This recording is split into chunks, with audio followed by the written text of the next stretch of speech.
to the Scrutiny Programme Committee. So item 1 is apologies for absence. We have an apology from Elizabeth Lee, who is a cooperative member. Do we have any other apologies at all? No? Okay. For the benefit of those who've joined the meeting online, I'm going to ask those in the room to introduce themselves so you know who's in the room. I'm Peter Black, I'm the chair, and I'm going to my left with Bridge. Good afternoon, everyone. Bridge Madhar from the Council Scrutiny team. Simon Jones, Corporate Strategic Delivery Unit. Lee? Lee Wen, I'm Head of Communications, Corporate Planning and Performance. Councillor Andrew Lewis, Cabinet Member for Service Transformation and Joint Deputy Lead to Swansea Council. Mark Wade, Director of Place. Councillor Sue Jones, representing Gowerton. Alison Lowe, Democratic Services. Hello, I'm Adrian Jeremiah. I'm a solicitor in the Council's Legal Department. Thank you very much. And Peter May has just joined us as well. So that's everyone who's in the room at the moment. So thank you very much for that. Item 2 is disclosures of personal and prejudicial interest. Does anybody have any interest they want to declare? Officers or councillors? No, I can't see any hands. Oh, yeah. Who's Mary? Right. Yeah. Right. The PSB report for social services. We have family members receiving help. Okay. Anybody else? Yes, Peter Linden. I'm a member of the Mid and West Wales Fire Authority, which is mentioned. Okay. Anybody else? Put your hand up if you are. I can't see any hands. No? Oh. Is that Chris, Holly? No. Sam Pritchard. Sam Pritchard. Sam. Right, okay. Right, so that's Sam Pritchard. You've got your hand up? Yeah, thank you, Peter.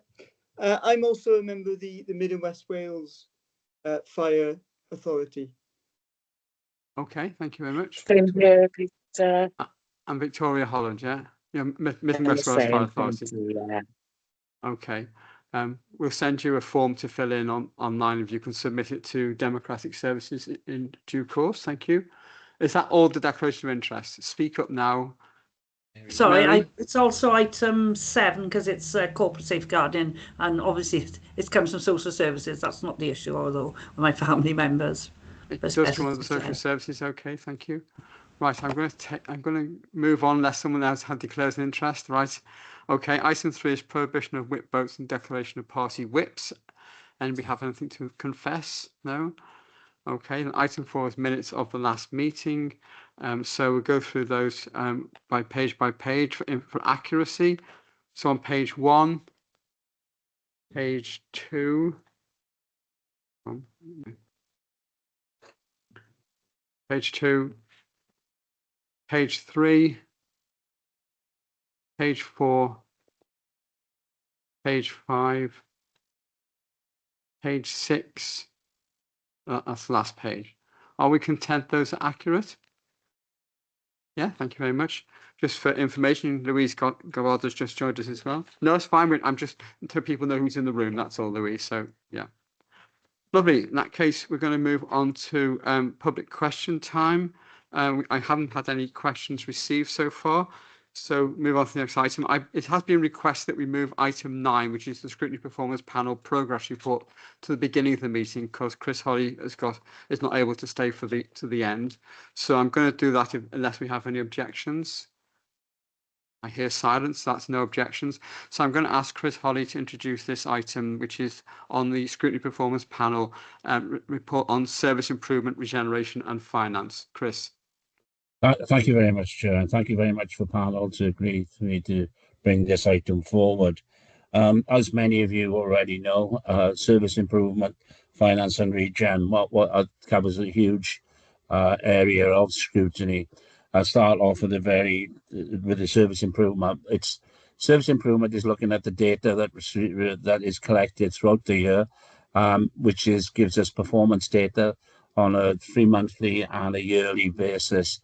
The problem with it is, in many cases, the data changes year to year, so it's not always a true reflection of how the council performs. There has been other problems with the performance data because of unfortunate illness of 1 or 2 individuals, which has skewed that. I think the biggest problem with the performance data was the fact that COVID threw the performance data right out the window, and there was real serious issues. Although it's 2 years on, it has taken a considerable amount of time for that improvement and to get back to a level base and to actually reinforce that position that we were in prior to 2020. On the regeneration is a massive scale. We are investing huge amounts of money throughout the city, or mostly in the city centre, on various issues. The Cobber Bay, we have projects around the infrastructure as well as roads and pavements, etc., and with the schools as well. So the financial scrutiny, it consists of monthly, 6 monthly reports and quarterly reports, and also we do a pre-decision scrutiny on the budget, which we will be taking in February of this year. So the financial work is ongoing and something that changes every couple of months.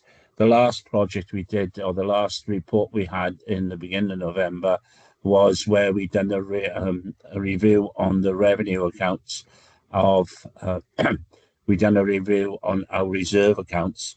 And the interesting thing is about it, we have asked for further breakdown on what that is. One of the things that may have noticed in council and also throughout the various scrutiny boards is that some of the departments have their own reserves, and one of them was social services, which actually did use all its reserves up, and is at the moment facing a very difficult position financially. So we are scrutinising that. The regeneration, as I said, is a huge project. We've already looked at the Palace Theatre, we've looked at 71, 72 the Kingsway, we've looked at Cobber Bay, we've looked at the arena, and we've also looked at the hub, and we've also looking at the new car park. Much of this information is in camera because of contractual issues, and much of it is subject to obviously to contractual issues, but also subject to an ongoing claims against the council for work, additional work, or work that might need to be altered. As I say, we've had quite a number of meetings. We've also looked at, in the past, we've looked at the review of performance, as I've said. The Audit Wales report we had a look at back in September, and the retail outlet we had in August, the city centre retail, and unfortunately that has to be updated. We know that there is big problems with the retail centres, and as such we are going to come back to that one. In the future, we've got the library service coming up. We've got obviously pre-decision scrutiny on the budget, and we've got the corporate priorities coming up in March. The further things that we've got to look at is the freedom leisure, which I think is very important, and that is all our leisure centres, etc. And we will be looking at scrutiny in May of next year. I hope that's a flavour of what the scrutiny panel does, and if there's any questions, I will try my best to answer them. Thank you, Chair. Thank you, Chris. Has anybody got any questions or comments you want to make on the report at all? No? Okay, thank you. We will note that report, and thank you for that, Chris. That's very comprehensive. Okay, we're going to move on to item 6, which is the scrutiny of the Swansea Public Services Board. We've got Councillor Andrea Lewis, who's the Deputy Leader, but also Chair of the PSB. Roger Thomas, the Chief Fire Officer from Mid West Wales Fire and Rescue Service, I believe, is online, and he's the Vice Chair. And I think we're also supported by Lee Wenham, who is the Head of Communications, Corporate Planning and Performance. So welcome. Andrea, do you want to say a few words of introduction, please? Yes, thank you, Chair. I think this is one of the first times where I've actually feel very, very positive about the work of the Public Services Board. We are I think we're more focused with our objectives, we're more focused with our wellbeing plan. And I know that there are a number of questions which have been submitted to me in advance, and I'm really grateful to the committee for the early sight of those. So I'll probably go into a bit more detail through the questions, but actually things are looking really positive for Swansea Public Services Board, and there's a number of good things happening, which I'll come on to through the responses to the questions. I'm glad it's not just me feeling positive about the report, which I thought was very good report, actually. Okay, so we're going to start off. I've got the first question. That you've got a sign-up page on the website for people to receive information about the work of the PSB, which hopefully will result in greater public awareness, involvement, ideas and suggestions. Can you tell us how successful that's been? How many people have actually signed up to this to date? Yeah, so to date, we've got 170 people who've signed up, subscribed and signed up to receive additional information. We'll continue to try and publicise that and market it as widely as we can. The more people that sign up, the better, but it's a good start. Yeah, you send out newsletters or just what actually comes out? No, we don't send out newsletters, but we keep them updated with anything that goes into the public domain. Right, so in a press release like that, they get that emailed to them. Yeah, it's a bit of signposting, Chair, but we are looking at whether we can provide better, more usable information for them, and it's something I'll be discussing with partners within the board to see if we can come together to do that. Okay, obviously, the more accessible information, the more you get people signing up, isn't it? Yeah, lovely. Thanks for that, Chris Holly. Still here? Yeah. Thank you, Chair.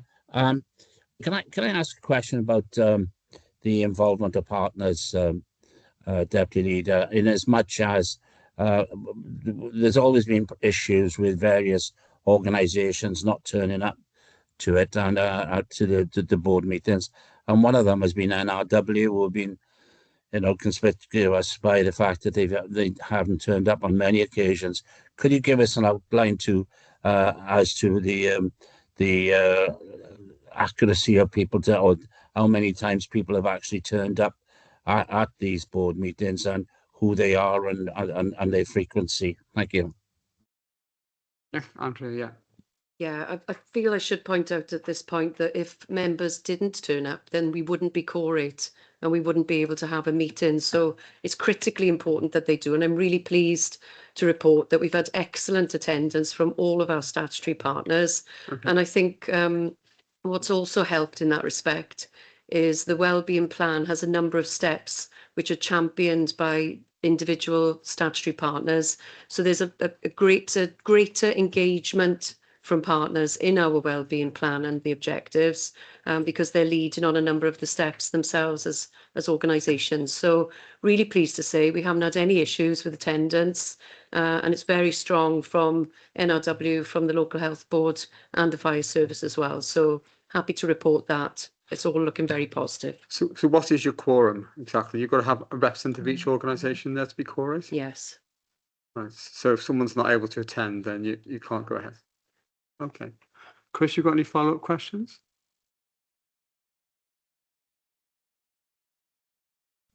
It's just happy to hear from the Deputy Leader that all the partners are engaging, because, as I say, in the past that wasn't the case, and the quorate numbers were certainly didn't have to have everybody from every organisation there, but so it is nice to hear that NRW are engaging. Because of the issues that surrounding them are some of the most profound in the area at the moment. Okay, Roger, do you want to comment on this? Yeah, thank you, Chair. Yeah, just to clarify, it's quorum is achieved, or quorum is achieved with the 4 statutory partners. Other invited partners wouldn't feature part of that, but yeah, actually for all meetings, and I don't remember a previous meeting, certainly in recent memory, that hasn't been quorate. So I think their attendance is. I think the other factor, just to feed into that, is whilst local authorities have one PSB to attend, ourselves, we're covering 6 constituent authorities. We are spread more thinly, and NRW, again, covering all of Wales, is a huge ask to, and I I lose count. There aren't 22 PSBs. I know that number have merged or whatever. So those numbers have come down a little bit, but it is a significant impact on them in terms of attendance at meetings across. Just that's a little bit of a context really, which does impact. But I will say, and to echo the deputy leaders' views, that NRW do really attend and make a valuable contribution as well as statutory partners. Thank you, Roger. Okay, so Mike White, you've got a question on partnership. Yes, thank you, Chair. Yeah, I'd like to ask a question, please, the cabinet member, regarding the recent event on the 18th, engagement event at the Swansea Stadium.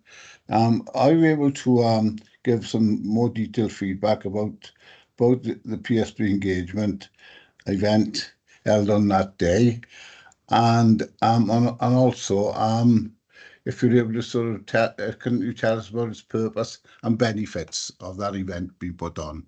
Thank you, Chair. Andrea? Yeah, I'm really pleased to report it was a fantastic event. It's probably one of the best ones through PSB that I've ever attended. The Partnership Forum event was held in Swansea.com Stadium.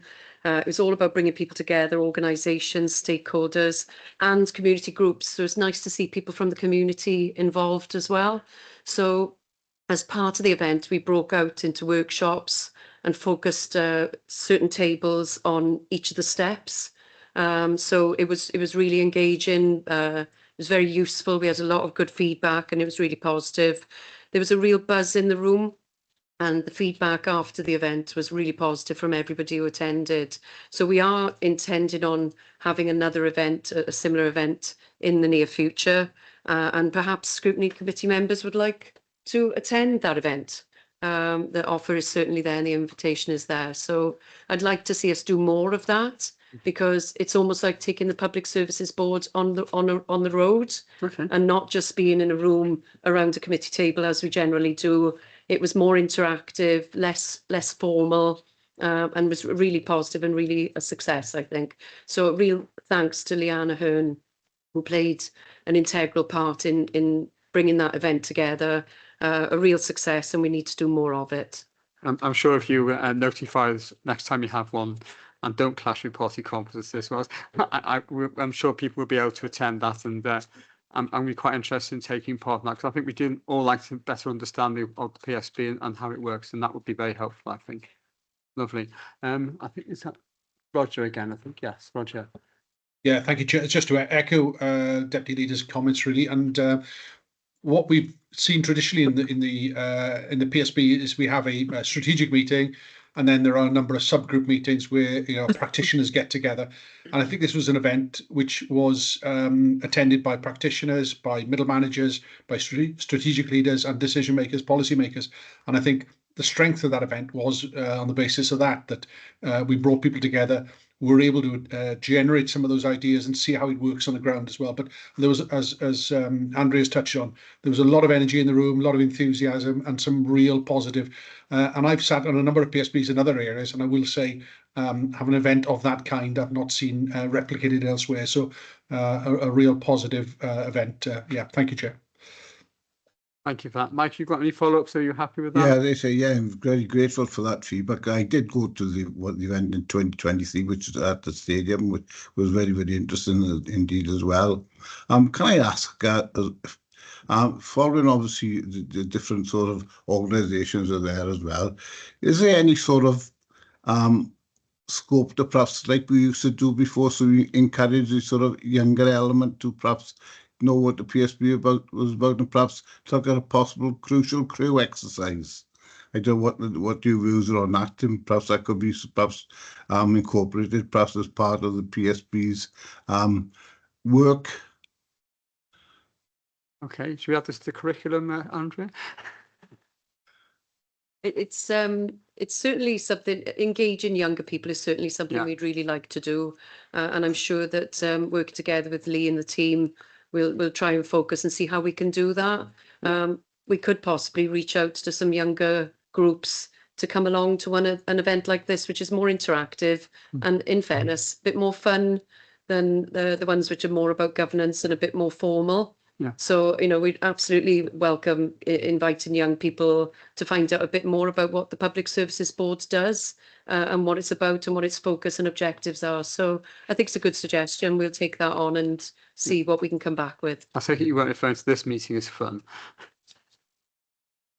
I mean, I think it's important that if we do engage with young people, that you actually have things they're interested in. And so it's not just this is how the PSB works, but maybe this is what's your views on, say, youth provision, transport, that sort of thing. That may be a more fruitful engagement in terms of doing that. Yeah. Okay. So I'm going to move on then to Lyndon Jones. Great, thank you, Chair. I agree with the point that you made earlier, that the report is a very good one, and I think the PSB has moved on dramatically in a good way over the last couple of years, so which is well done to everyone. My question was around transforming early years services across Swansea. Certainly from our previous discussions, you've described this as one of the most challenging areas of work. Are you happy that the actions taken with the actions taken or in the progress that has been made, and are you making a difference? Yeah, thank you, Chair, and thank you for the question. The step lead for this is our local health board, and Karen Stapleton is at the centre of leading on this. So Karen's had to give her apologies today, but she has given me a written statement to read out for the benefit of the committee. So regional collaboration within early years at an operational level is effective, and whilst the investment in Welsh Government into the early years pathfinder schemes in Swansea and Neath Talbot has come to an end, they provided an opportunity to enhance that multi-agency working environment. However, to change the trajectory for our young children and young people and make transformational change, agencies in Swansea and Neath Talbot must work together at a strategic level and provide strong leadership to staff who are working in the operational space. The focus of the PSB early years work stream to date has been on developing a set of regional principles, and there's a workshop planned for December to ratify those principles. Next steps include the agreement of a regional pathway for early years to identify any gaps aligned to the work being progressed by the Welsh Government and Public Health Wales to develop an early years framework. And finally, I should say that we should please note that this is what the Health Board are progressing as part of the early years regional integration work, and is not inclusive of all the work ongoing by the Council's early years. Okay. Okay, Lyndon, you okay with that? You want to come back? Yeah, the only thing I'd say is, but I'd like to have heard from her actually, is how are they effective really, and really what actions are. I think that was rather broad brush, and I think I was looking for a bit more detail really, as 1, 2, 3, 4, this is what we've done to make a difference, and not just the headlines really. And perhaps the lady would possibly send us a note to answer that question. Yeah. Okay. Yeah. Okay. Lovely. Thanks. Okay. And Andrew's agreed to put that note together. Linda, do you want to move on to your next question? Yeah. Oh, sure. Yeah. Yes. Thanks. Yeah. In the one of your last PSB meeting on the 10th of October, you discussed shaping places for well-being in Wales programme. Very often great title, but in reality, what does it mean for the residents of Swansea? Nice. Can we go with that one? Okay, thank you. What the programme does is it supports the PSBs in addressing health determinants using systems thinking. It focuses on climate emergency, poverty and inequalities, and neighbourhood wellbeing. It aligns with the Wellbeing of Future Generations Act 2015, and the programme was launched in May 2024, and initial learning groups were established: green skills, fair work participation, inclusive healthy travel. There's a mix of tactical and strategic officers recommended for participation, and PSP has nominated our officer Jane Richmond to participate. and is due to discuss other possible members in our meeting on the 5th of December. So participants, there's a signed learning agreement to engage in sessions, apply learning and reflect on outcomes, and we're also due to confirm a board level champion at our informal board on the 5th of December as well. So hopefully that answers the question. It is making an impact on us on a local level. Lyndon? Thank you very much, Andrea. Yeah, that's great. Okay, I noticed looking at the updates on the indicators about reducing the healthy life expectancy gap, lifestyle behaviours, air quality, etc., all moving in a positive direction. I mean, do you think that's down to anything you've done, or is that a general trend across Wales or just across Swansea? What's the drivers for those changes? We possibly take that one away and have a look at it. I can't speak for the whole of Wales today, but no, I mean, I think I'd like to think that the PSB is making a very positive impact in Swansea on a local level. That's what the PSB is designed to do. So hopefully it is partly us, but perhaps we can't attribute all of it to the work of the PSB. But I'm not sure on a national level whether there's just a trend which is shifting. We could possibly look into that. And share good practice with other PSBs. It's all very positive and very encouraging. I think it helps if we understand the context as well, and particularly if this is down to actions which are being taken by the various authorities who form part of the PSB or under the direction of PSB, then obviously that's be very welcomed. So just context more than anything else, I think, because it's very welcome though. Okay, anybody else got any questions at all on this report? No. Okay, well, thank you very much for coming in. It's been very helpful and very useful session, and we will write to you as usual with to remind you of all the various things you've agreed to tell us. That'd be great. Thanks very much indeed. Okay, we're going to move on to the annual report of corporate safeguarding.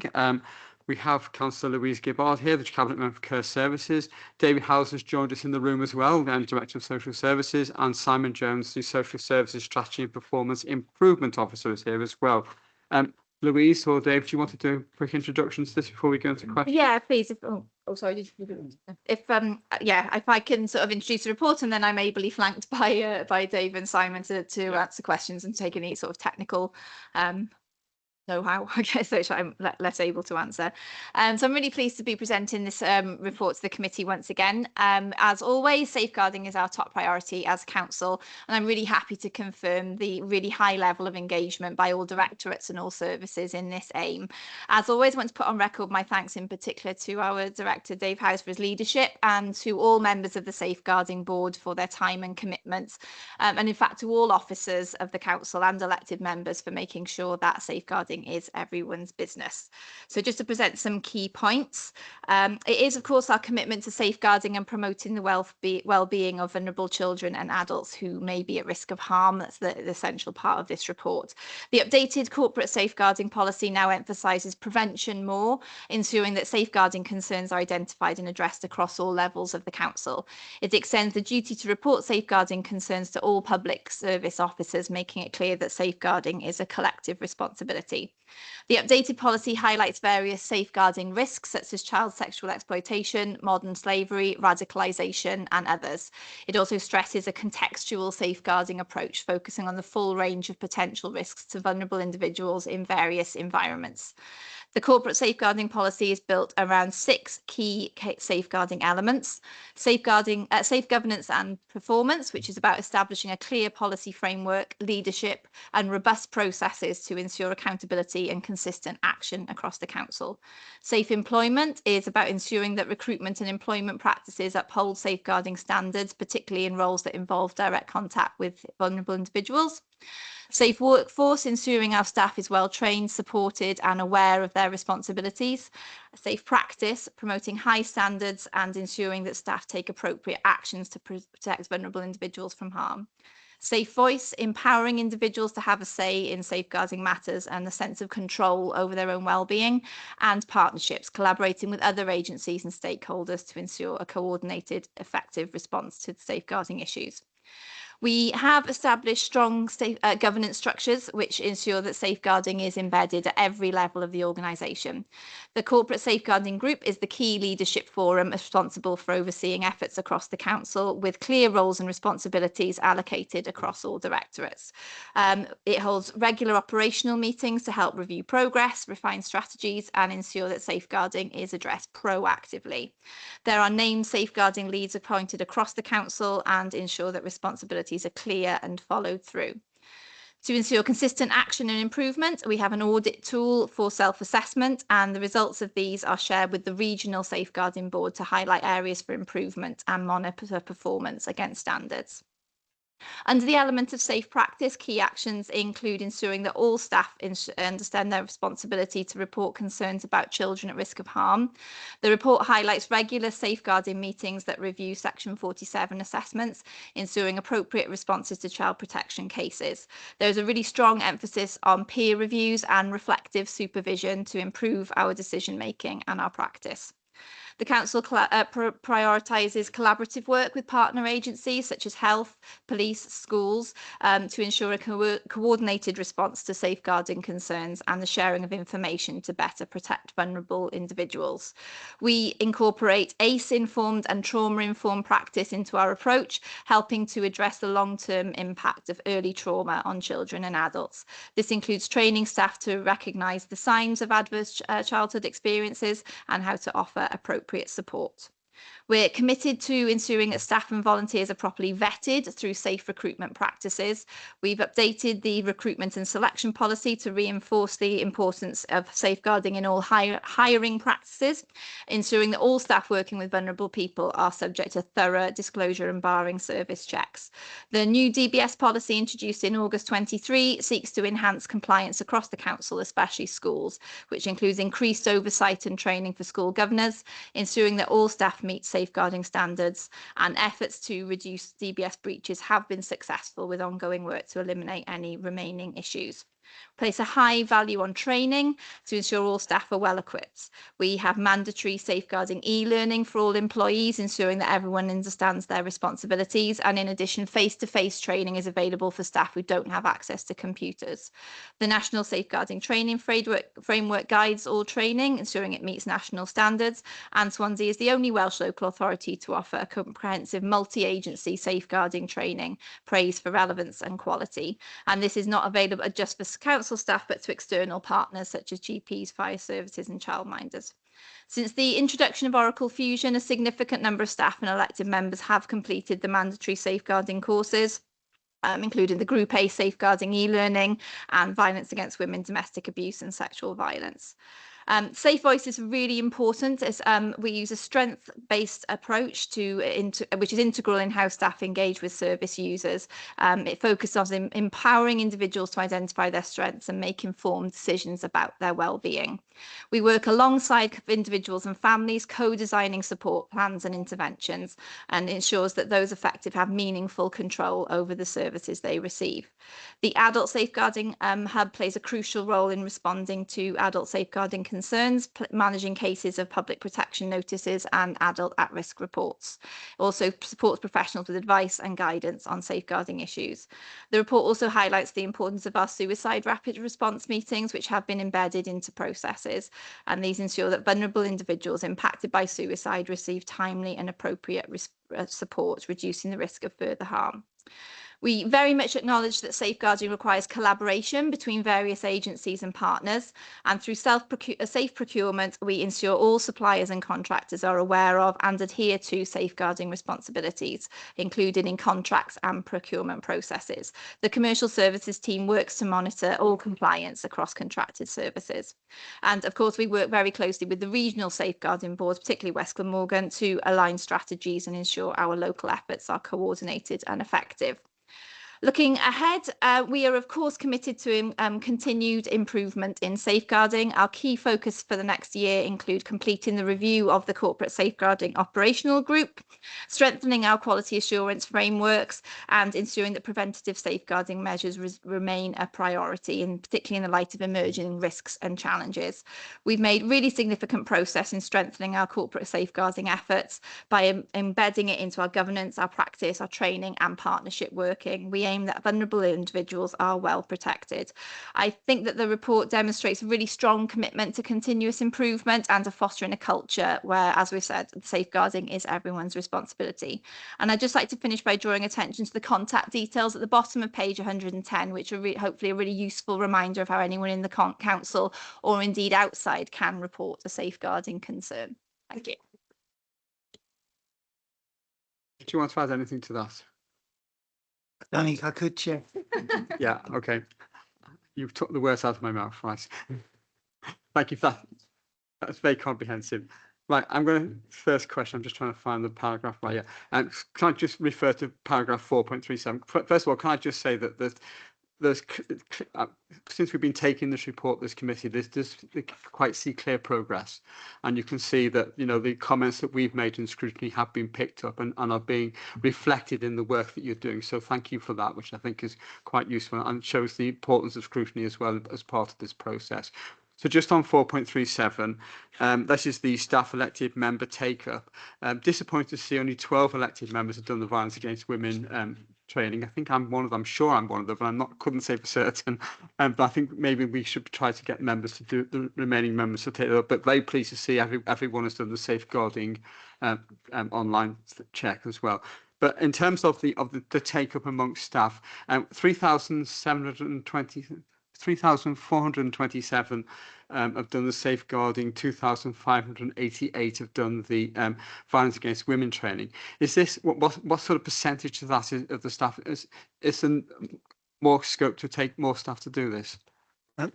Chair, I didn't acknowledge at the beginning when you did introductions that Amy Hawkins has joined us online, anticipating that I might not get here.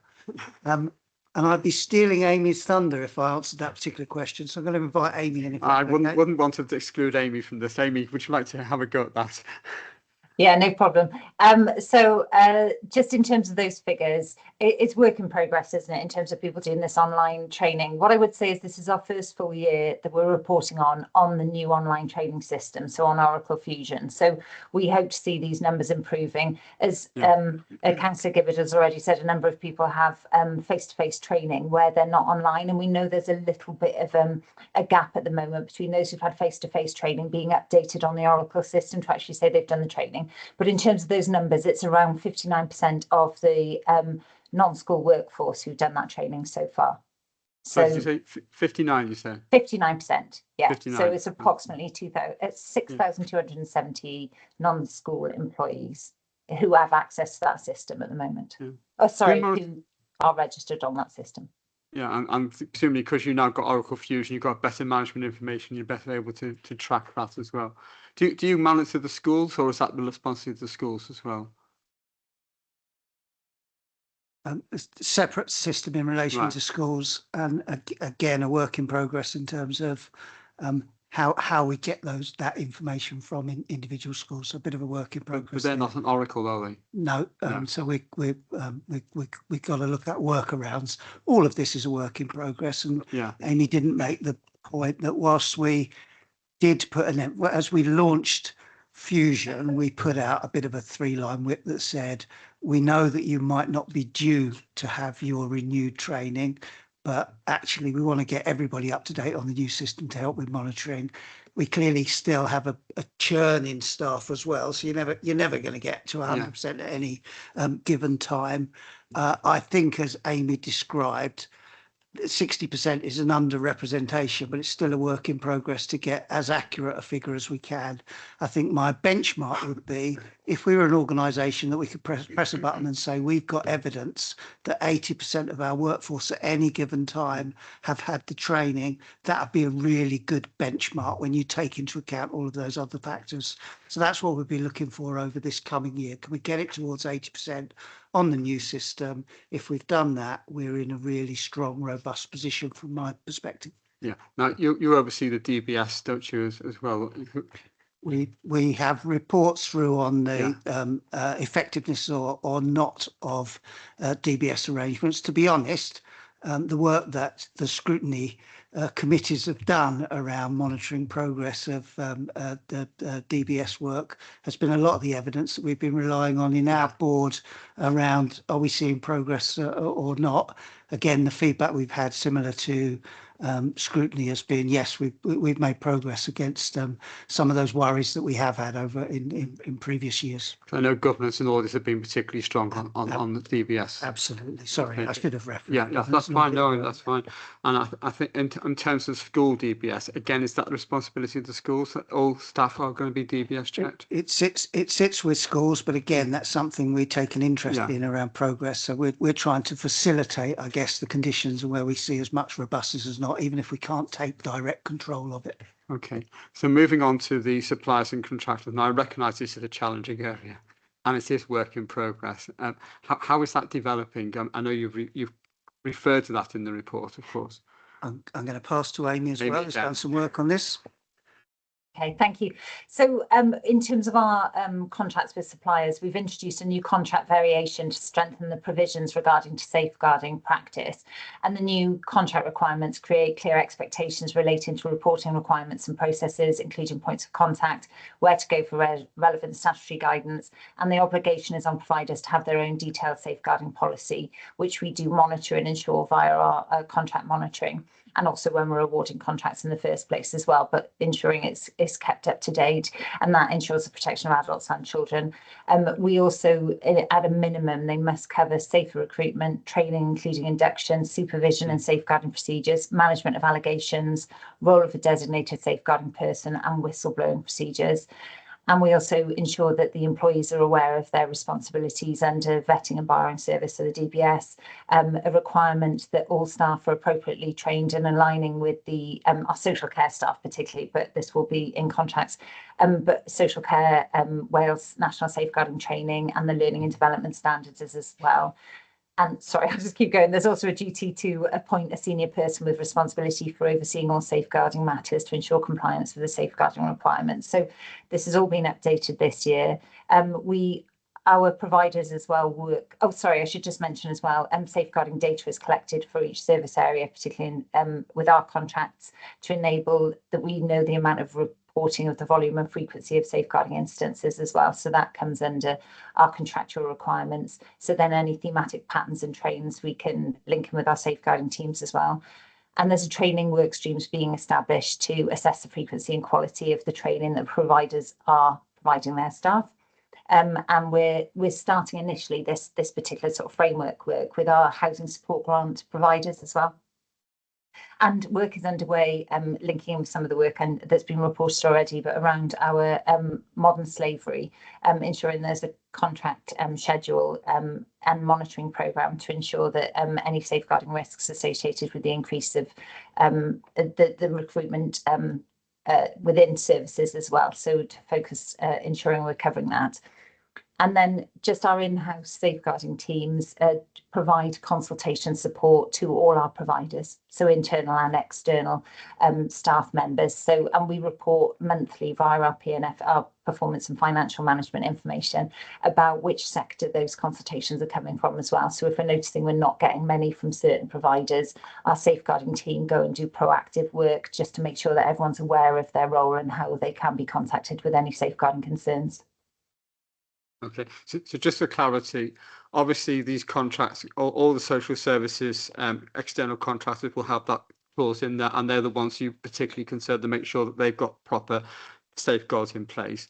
I assume housing contractors as well, because they won't be dealing with vulnerable clients as well. What about other departments? Are they all come with this ambit, or are we still? Is it still work in progress in getting other external contractors signed up to this? So work's been done across the board in terms of the contracts, but you're right. It's graduated in terms of the level of input we would have to monitor compliance and to promote better practice. And that's a combination of, it makes sense to do that. The more, as you've described, the closer you are to personal care or very personal interventions, we want it much more robust. Where it's more general, we would want an awareness, and that's more or less around just raising the profile of everyone as an opportunity to be eyes and ears. So it's more encouraging. But you shouldn't be able to find a contract that's gone out now that doesn't have a reference to safeguarding. The kinds of detail that Amy's described are for those more intense, regulated or close to regulated services. Yeah, now we're aware, particularly in social care, that a lot of the workers are on minimum wage or living wage. I think we insist on living wage, don't we, with the contract? So there may well be a turnover there. There may well be a number of casual staff coming in as part of that. So is the monitoring of those casual staff who come in to, where there are shortfalls in staff, etc.? It's all captured under that very detailed scrutiny arrangement that, or contract monitoring arrangement that Amy has described. Clearly, we don't operate in a perfect world. No. You're seeking, or we're seeking, between us to create as robust a set of arrangements as possible. And I think the cabinet members' reference to there's significant evidence that we are leading the way in terms of our approach to corporate safeguarding in this council. So at some point, no doubt, Audit Wales will be back again for a further review. They reflected very positively on the progress that we've made when they last came and highlighted lots of areas of best practice. I'd expect that to see that a step on again the next time they return. So not perfection, but you're looking for as strong a set of conditions as you can, and I think we're evidencing through the work of all those officers that cabinet member has credited that we really are creating that robust set of conditions. So it's good. Okay, you'll be relieved to know other people have questions apart from me. So Beth Allender, do you want to come in and question? Yeah, thanks. I was just going to ask about the sort of partnership side, and I can see you've talked about health and police. Do you link also with further education, higher education, justice? Are they part of the sort of strategic, board? So yes, via the regional safeguarding board. So this is this is the work that the council can do, in terms of its own corporate responsibilities. It will touch on some of the areas that you've described, but when you're into detailed partnership working on safeguarding around statutory compliance, etc., that's the territory of the regional safeguarding board. And yes, all those key organisations and wider stakeholders are involved in those board arrangements. Okay. Mike White. Yes, thank you, Chair. Yes, on the primary school I'm with governors with, we actually use an inset day for safeguard training, but to invite all staff, teaching, non-teaching, and also governors. So it gives us an opportunity for everybody to be sort of know exactly all about safeguarding. Do you know if this is could be perhaps introduced into our other schools across the authority as an option? Okay. So that, certainly heard those examples of ways schools have tackled this area, and it's a good way of doing it. Whenever we've got training together amongst a group of individuals, it prompts questions, it prompts debate. So it's certainly what we would encourage. I don't know off the top of my head how many schools operate in that way, Mike, but I'm sure it's probably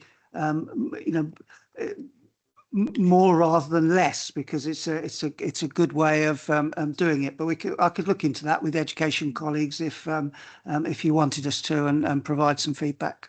Yeah, if I could add to that, I know there's some really good practice in some schools, and I know that Lisa Collins and her team in education safeguarding will do bespoke sessions for schools and governors. So there's some really good practice there. Do you have a means of disseminating best practice where it comes to your attention? So, for example, you think what Mike has just described is good practice. Would you have a way of going to all the schools and saying, look, Beloved School or whatever is doing this, why don't you think about doing something similar? Absolutely, and that's the one of the great benefits of our approach to having this corporate approach, a corporate board representation from across the council. So our educational representatives, who are really active members of that group, they will be an example of doing exactly that. Something emerges, not necessarily from something that originates in the education arena being passed on, via the different schools represented, but it might be a completely different area of the council where we're picking up something and saying, well, how could we extend that to other areas of the workforce or other services? So it's exactly the approach that we're encouraging. Okay. Mike, you okay with that? Anybody else got any questions? Yes, that's fine. Thanks, Chair. Okay, anybody else got any questions on this issue? Can I just add? Yeah, the cluster that I'm involved in within the Gower partnership has also done safeguarding as a group. So it is being rolled out. That's encouraging, lovely. Okay, unless anyone else has any questions, can I thank you very much for coming along? We will write a letter as usual, but I'm pleased to see the progress that is being made on this, which is really good, and a very good report. Thank you very much. Thank you. Okay, right, we're now moving on to item 8, which is the Community Asset Scrutiny Inquiry Panel. Councillor Stuart Rice has joined us in the room. Stuart, do you want to introduce your report, which is, I assume you're going to be taking to Cabinet in this next meeting? Carry on. Thank you, Chair. I think first off, I wanted to thank the panel members and all of those who provided evidence for this quite in-depth scrutiny report that we've put together. And a special thanks to Michelle and to Bridge, who supported us in putting this report together. There are a few things I wanted to start with is the principles that we came across as a panel in terms of where we think things should be headed. And there are 5 things that I really think need to be touched on there. First one is we felt there needed to be a strong and adequate procedure in place for community asset transfer. And it seemed at the moment the general aspirations of the council were a bit unclear about what it wanted to achieve with asset transfer. There were various different opinions within the council as well, be it from people who held a view which was close to don't sell off the family silver, to people who were very wanting to see a more proactive approach. One thing was clear, though, that whatever we do with CAT going forward, it should be adequately resourced within the council, because it's an important principle and idea. There should definitely, and this is one of the strongest messages that came back through the inquiry, is there should be definitely a basic level of genuine consultation. And a part of that is a greater engagement with the ward councillors and the local communities involved, because we felt that may have been missing in certain circumstances in the past. We thought it would be useful as well to have a single point of contact, somebody who would be able to take control or be able to be a reference point for future applications. And I think the principle as well, going back to what we were saying about selling off the family silver and things like that, is it was not just for cost savings that one of these principles of asset transfer should be looked at. It was to make sure that there was a community benefit for it. And when we say community benefit, it's got to be a whole community benefit rather than a small section of the community. So how did that unpack in terms of recommendations? Well, some of them are very much echoed by what the principals have said. So the first one is, moving forward, there should be a wider debate within the council to alight on what the overall policy of the council is going to be. Should it be more proactive, or does it need to be reactive to applications as they come? 2, which again is a really important principle, which come out in a recommendation, is about making sure that there's transparency when applications are progressed or considered. And we felt that there needed to be more than one councillor and cabinet member involved in the decision. And especially that goes back to the wider community and impact for the council.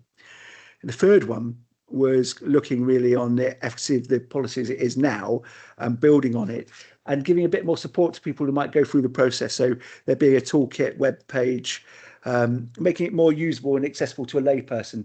We saw some good examples of that from across the country. Some of them mentioned in the evidence. They included things from Cardiff, Southampton, and some others. Fourth one is, I think we did need to provide a bit more detailed information about what it is to take on an asset and what's involved in the details of an asset and the potential costs involved, because people may come forward with an idea, but they need to have the full picture. And I think that came across quite clear, and especially duty of care, what the legal responsibilities were going forward afterwards. We did put down that basically the maximum lease should be 25 years. However, we do feel that there are some exceptional circumstances, and one of them was brought by somebody who brought evidence to us. And that was where you've got assets the council has now that may become housing assets, which we thought could be an interesting way of getting more housing into the market through social housing and social cooperative housing groups. So in exceptional circumstances, we think we could probably review the period tenure just to make sure we could leave in they could leave in the investment needed. In terms of the next recommendation, it goes back to one of the earlier ones. It's making sure people are clear about their personal interests in an asset transfer and that everybody involved in the process is clear about that. And I think that's something that needs to be clear just for both the individuals and the council's reputation. We were looking at sort of post-transfer. What do you do after you've transferred? What support can we give going forward? And we felt that that was limited at the moment, but there were good examples within the authority of how that could be achieved. And that's similar to the yellow license approach with community centres, where there are community development officers who work alongside community centres. And I thought that might be a good way or potential model to look at going forward. There's also support from other external organisations like SCVS and other people like that. And we thought there was a lot to be gained from peer mentoring, people who've been in earlier in the process, to be able to teach people about some of the pitfalls or things that they've come across and the challenges and ways that they've got around them. And that would definitely then lead on to the next one. Again, one of the strongest recommendations that we've got here is there needs to be a basic threshold of consultation. And we don't feel that had been the case in the past. And we've given some examples of what we'd feel from, be it from advertising, from periods of review and a period of, consultation reports being produced. We do feel that you need to take a community with you when you do an asset transfer. And I think there are some notable examples of where that wasn't the case.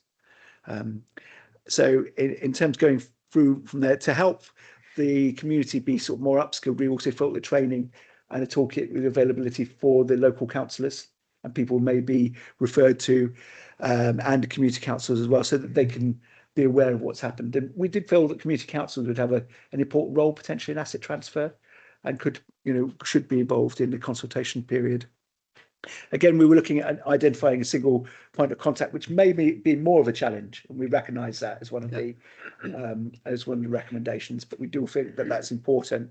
It's to try and stop the feeling that maybe things have dropped or gone quiet for a while and people don't know, or the feeling maybe being passed from pillar to post, which isn't a genuine situation. It's just a lack of communication, perhaps, in certain circumstances.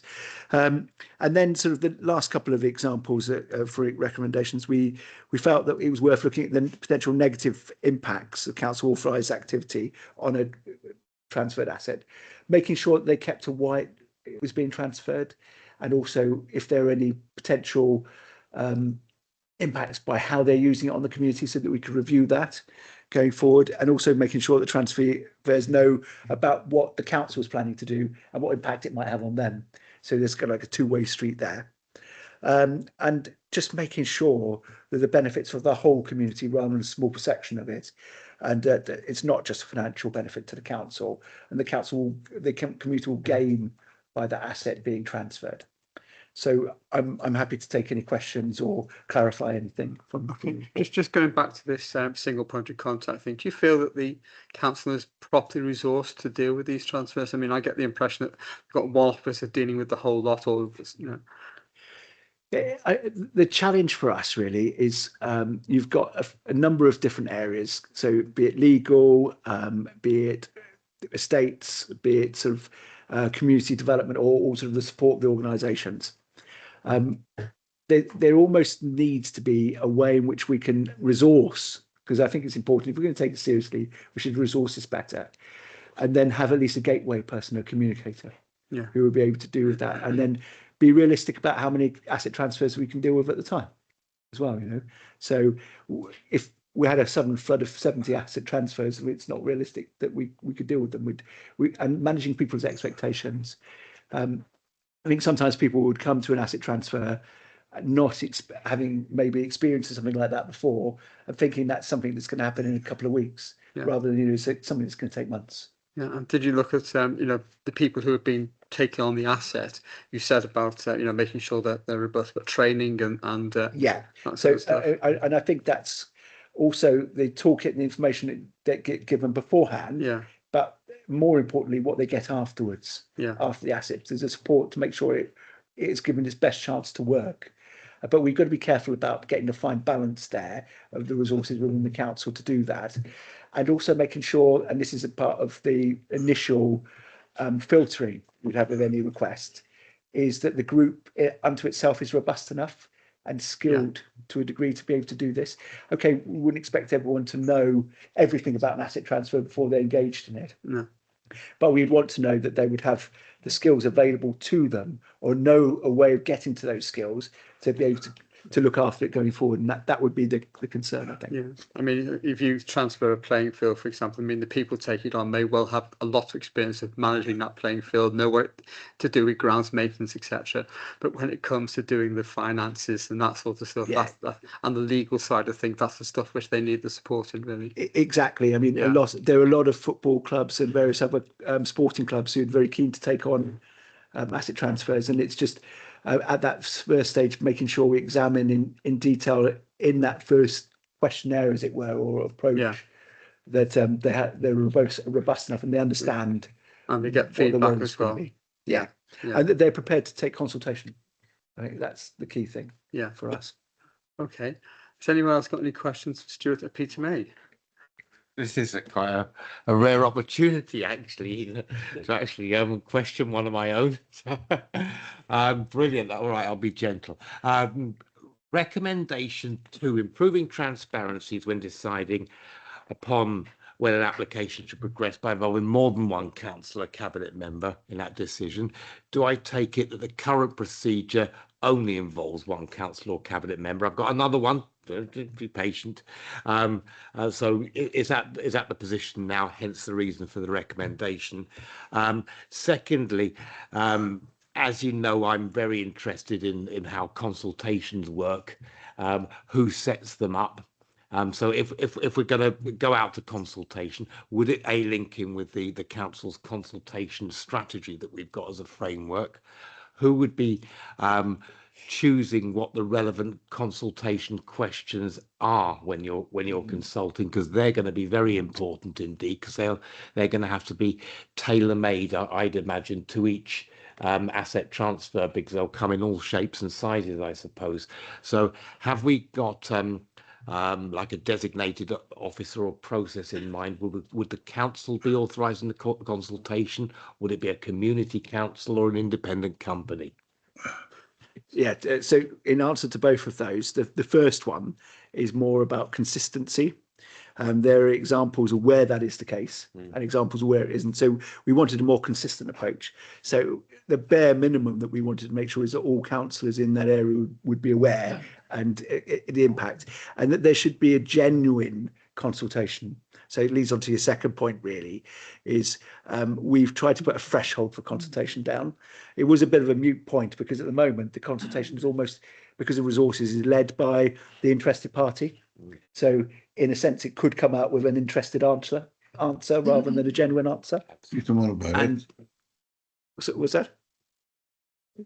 Sorry, carry on, Stuart. So, so what we want to do is make sure there's to protect that organisation and the press is to introduce a threshold. Now, we haven't detailed in great detail what that threshold of that consultation will be, but we feel that's something that should come off the back of the further discussions with the policy. But there's definitely room for advice in that area and guidance. Okay. Can I remind councillors, you should keep your camera on when you're online, please. Thank you. Anybody else got any questions at all for Stuart or any points to make? No? Okay, Yeah. thanks, Stuart. Who's that? Mike? Mike, yeah, I did have my hand up, Chair, but of course you yeah, didn't sorry, know it. it's very difficult to see on this screen in front of me. Okay, yeah. Can I just ask Stuart, in regards to recommendation for about running costs, can you perhaps put within that maintenance? I think this is very important. You know, so I'd say running costs of the facility, but I think it's important so that they know that what the council expects. Because that sometimes what happens, they think, well, you know, that there's a problem there, and or well, you know, that's not us. That should be done by the council. You know, but I just thought that might be included within the recommendation 4. Stuart? Yeah, I think you're bang on there, Councillor White, because one of the parts that we've tried to cover by the expression duty of care is exactly that, to make sure that they're aware of what's expected in terms of maintenance, health and safety, and any other legislative requirements. Yeah, so I mean, I think you're right. We could probably express that more clearly, but that's definitely what the intention of that phrase is. Okay, thanks, Chair. Okay. Anybody else at all? No, thank you for this report, Stuart. I mean, obviously, we're not going to, we're just acting as a sort of conveyor onto the cabinet, but it's really useful to have in front of us to be able to deal with that. So good luck with the cabinet and this, and I think there's lots of stuff in here which hopefully they will adopt when they come to consider it. So thanks very much indeed for all the work you and the committee have done. Thank you. Okay, next item is item 10, membership of scrutiny panels and working groups. There's no changes to report. And the scrutiny work programme is item 11. Just to highlight that the meeting in 3 weeks' time. In 3 weeks' time is going to be a very heavy meeting. So please timetable. You could be here for 2 hours at least for this. Next, not going to be as short as this one. So please make a note of that. And that's on the 10th of December. And we're looking at the tackling poverty, enabling communities, corporate priority, the Welsh Housing Quality Standard, and also the annual complaints and compliments report. So this is a bigger agenda than usual. So please expect a longer meeting as part of that. And item 12 is scrutiny letters for information. And item 13 is the date and time of upcoming scrutiny panel working group meetings, also for information.